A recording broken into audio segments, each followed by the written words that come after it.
the largest car maker in the world. One of the first multinational automakers in India, Toyota Motor Corporation drove into the country in 1997. The 133-year-old Indian conglomerate Kirloskar Group welcomed to Japan's automotive giant with a joint venture. Meet the man behind the wheel, Vikram Kirloskar, the fourth-generation Scion of the Kirloskar Group, cruising the Toyota Kirloskar Group to record-high sales and popularity in India.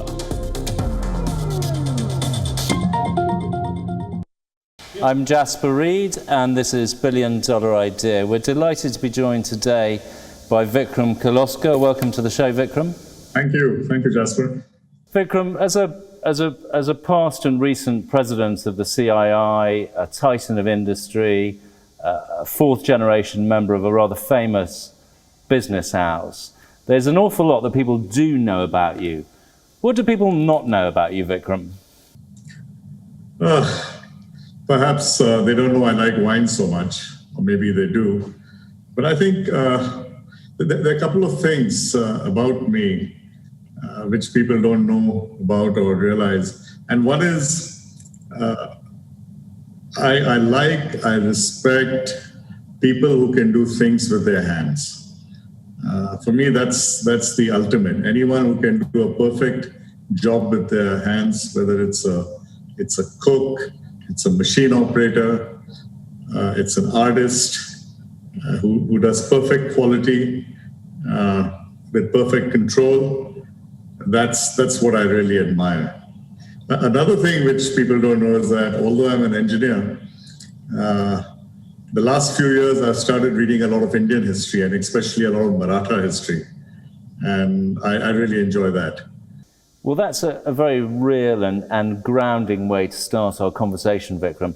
Let's go back a little bit if we can. They say that the man or the woman is largely formed in the first few years of their life. What were you like as a child, Vikram? See, the Kirloskar group started with factories which had colonies, where we had a colony attached to a factory. And when I was young, my father moved to a place called Solapur where we had taken over a new company. And I lived in the colony. And I was lucky to see a factory firsthand. Anytime, just walk out of the door and you could, in 5 minutes, be in the pattern shop or in the foundry. Since I was very young. I went to boarding school, and I went to Lawrence School, Lovedale, because when we were visiting the Nilgiris and we visited Lawrence School, I saw the aero modeling department. And I said, I have to go to the school because I had a fairly large aero modeling department at home, which was funded by my father and my grandfather since I was a child. And they always encouraged me with kits and with equipment to work with my hands as I grew up. I think I broke so many appliances and tried to repair them, and they never got angry with that. They would always look at it with admiration that I did get around to getting a screwdriver and trying to fix something. So I think right from the beginning, my family sort of trained me to and brought me into the business. I mean, you sound like a tremendously practical man from a tremendously practical family. But Vikram, was there any temptation at any point to not join the family business? I mean, you were into aircraft modeling. Did you want to become an Indian Air Force fighter pilot or something like that? You know, I was good at building model aircrafts, and I did it right through college. But I could never fly them well. I used to get some friends to help me fly them, especially the large ones. So I was always the builder rather than the flyer or the driver or something like that. But I tended to build things. In my last, 40 years or more than 40 years of working, I have been involved in the design and build-up of at least 20 or more than 20 factories. And Vikram, we'll get into the business and your story a bit more in a moment, but in essence, is there a secret? I think the secret is one has to work hard. I mean, there's nothing new about that. Every great man or woman I have heard or listened to, they start with saying you have to work hard. That's one thing I've learned. You can't get away by jadoo, as some people say in India. You have to work hard. You have to learn from your mistakes. You cannot have an ego. These are basic traits, I think. After I got involved with Toyota, one of the things that I learned, and this was well documented at Toyota, one of the few places it's documented as a trait of the, or even part of the mission and vision statement of Toyota Motors, is respect for each other, mutual respect. But an obvious question, Vikram, particularly in the context of India, where the gap between the haves and have not is large, as it is in, frankly, most countries. But do you think if you hadn't been given the business platform and enjoyed the advantages of the family, you would have done as well? I ask myself that. I really do. And, it's hard to find an answer whether I would have done well. If I look at my career at MIT, where I did work hard, because I needed money to supplement whatever I was getting from home. I worked I worked one summer at a school for underprivileged kids in Maine over the summer at a summer camp. I worked in the lab, machining tensile test specimens, melting metal, making the stuff. I worked at Endicott House, making beds, serving meals, many jobs. And I always did well at them. So I feel confident that if not for Kirloskar Group, if I had gone and taken a regular job, I feel confident I would have done well. Well, I'm sure that's right. And frankly, the answer sometimes lies in the alternative, in the sense that you could have blown it as well. And you absolutely didn't. Let's change direction slightly, Vikram, and talk about the business and your thinking. So you're part of a diversified conglomerate. And in fact, as an individual, you're pretty diversified. I think we can count multiple sports, aircraft modeling, cooking, Western music, new love of literature. So you're sort of diversified. But there are those that will say, Vikram, that that's the enemy of focus. Yeah, I mean, there's something called the power law that will say that actually you're frittering away all of your skills by diversifying. What's your take on all of that?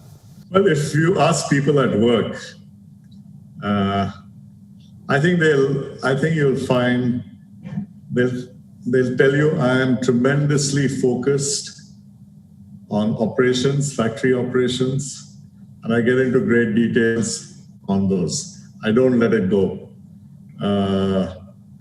So I guess I'm focused at work.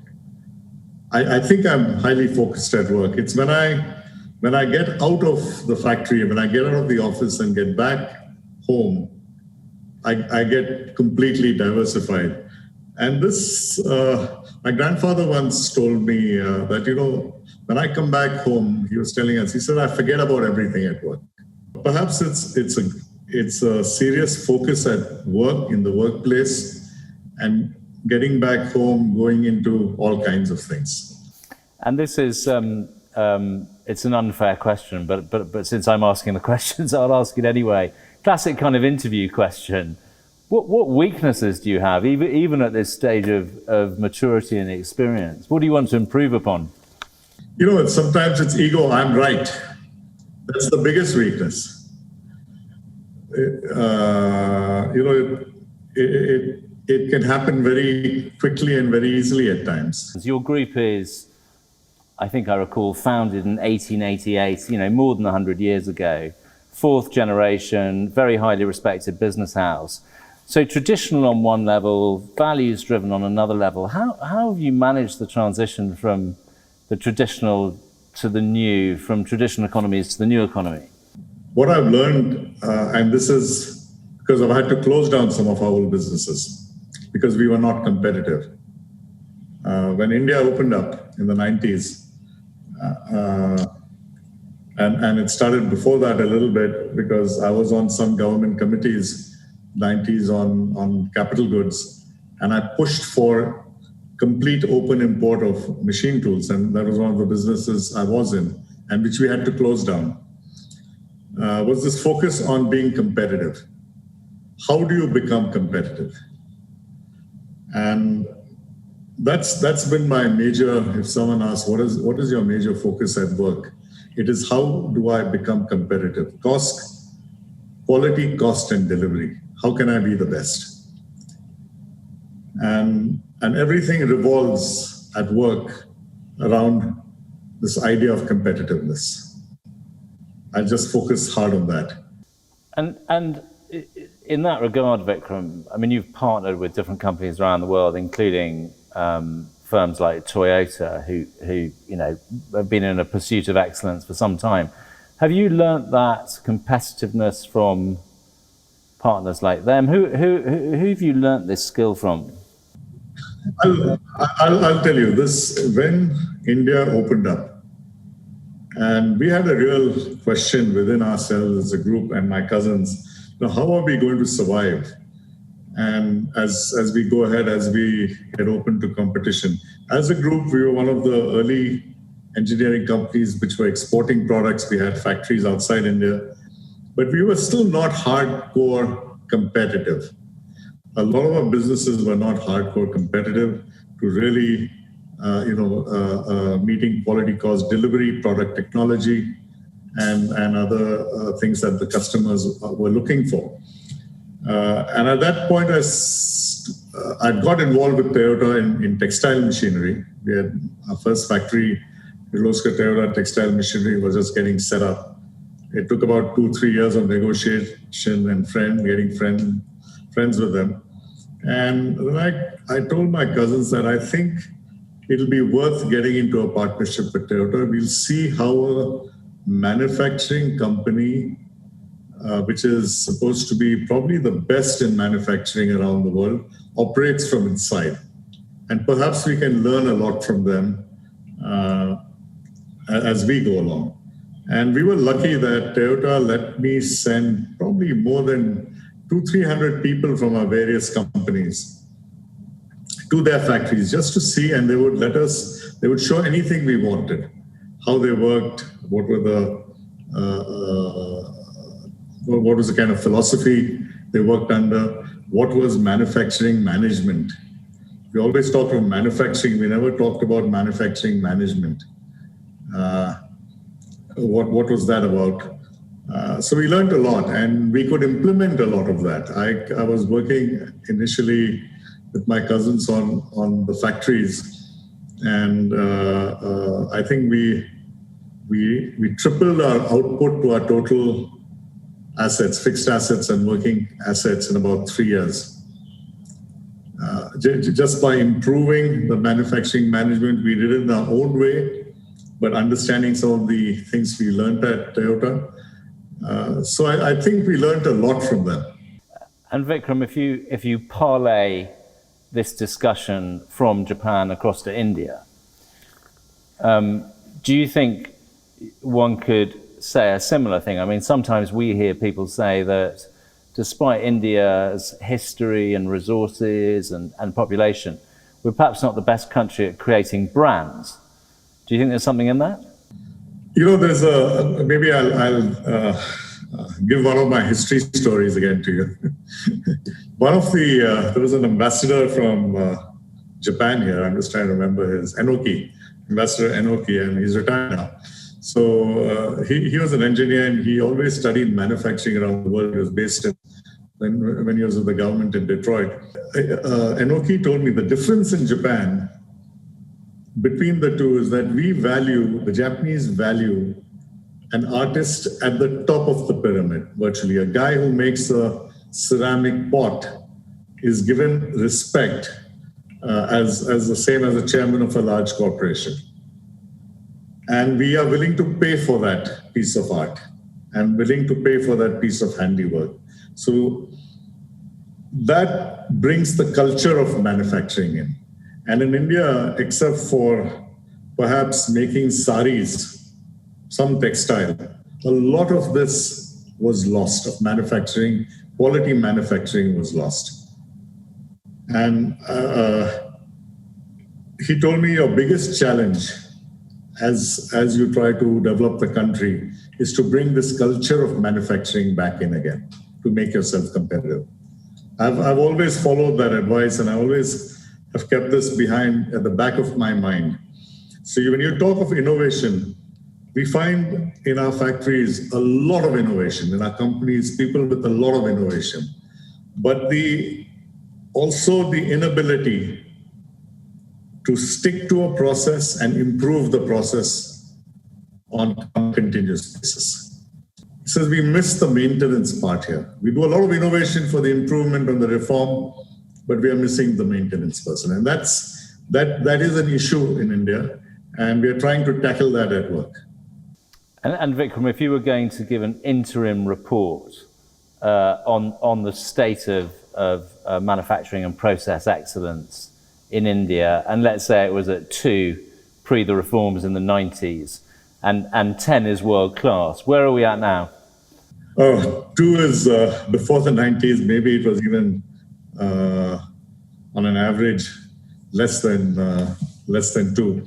I think now in the auto industry, which I'm more familiar with, I would say it's especially a lot of the component makers and some of the OEMs. I think it's getting close to 9, 8, 9, 10, also in many cases. When we started our company, Toyota Kirloskar Motor, about 22, 23 years ago, we were, I think, probably amongst the bottom in the world.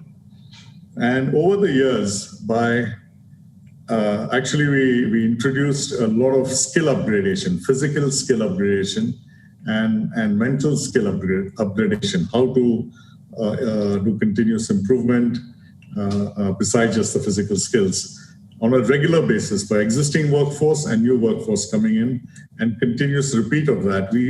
I have a correlation of the hours of training versus our position in shipping quality audit. And we are now at the top 1 or 2 in the world. So that's why I say we're getting close to that number. And staying on India, Vikram, and there's always, when I ask this question, there's always a bit of an obligation to say, to kind of agree. But agree or disagree, are you bullish on the next 10 years in India? You know, all my life, I've been asked this question by my partners outside India, my partners in India, friends, reporters, various places. I always say I'm bullish on India, and I'm the eternal optimist on India. I think we can find solutions to issues. We have to put our efforts in training people, in changing their mindset. We have a training school in our factory now, last 15 years. We take boys who are after the 11th after the 10th standard, and we keep them in a boarding school for 3 years. We take, I think, 63 or 64 in years, so multiply that by 3. And these guys are being trained to be factory workers or team members for automobiles. Only 40% of that time is used for skill development.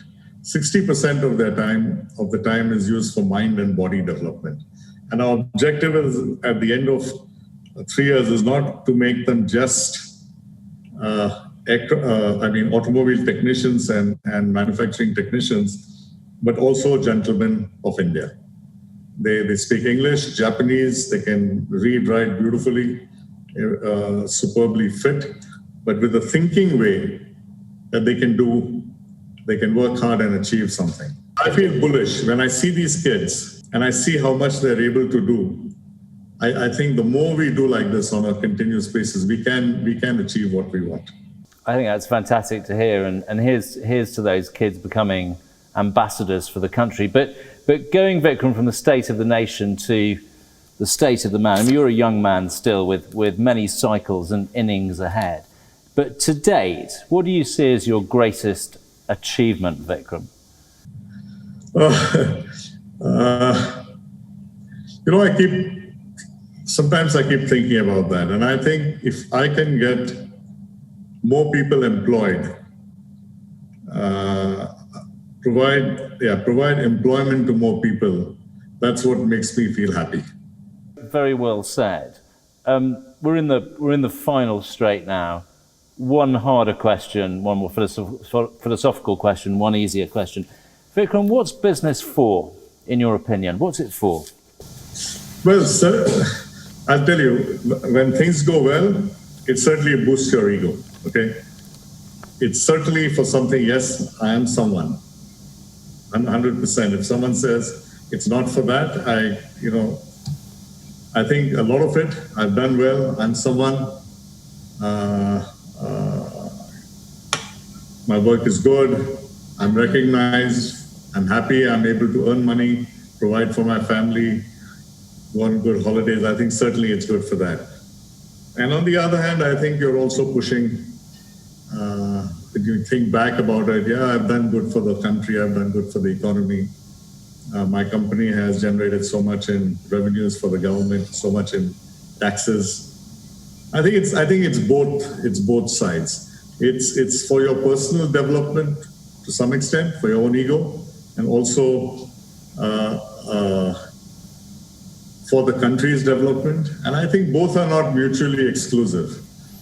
I think you have to develop yourself to develop the country as well. Okay, fair enough. A bit of personal yin with sort of social yang, if you like, and both in harmony. Last question, Vikram. This is the easy one. My spies tell me you're an excellent cook and interested in cooking. What is Vikram's signature dish? I used to try to cook very complicated stuff, but now it's really simple food. Take 3-4 ingredients, 5 ingredients, 6 ingredients, whatever's in the fridge, and my wife or my daughter say, please cook dinner for me, and try to make it really, really nice. So some of the recent dishes, prawns with chorizo and lady's fingers mixed, comes out great. One of my random ones. Right from last one I had a Rhone dinner. We did all the wines from Southern Rhone going up to Northern Rhone. And I think my main course was lamb shanks with white beans, which came out brilliant. You're making me so hungry. I think we're going to have to wrap it up. But it's an interesting place to end, because if you like, it's a kind of a bit of a metaphor for the man who started out probably full of complexity and intelligence all the years ago, and then later on today is about simplicity and a smaller number of ingredients. We've really enjoyed talking to you, Vikram.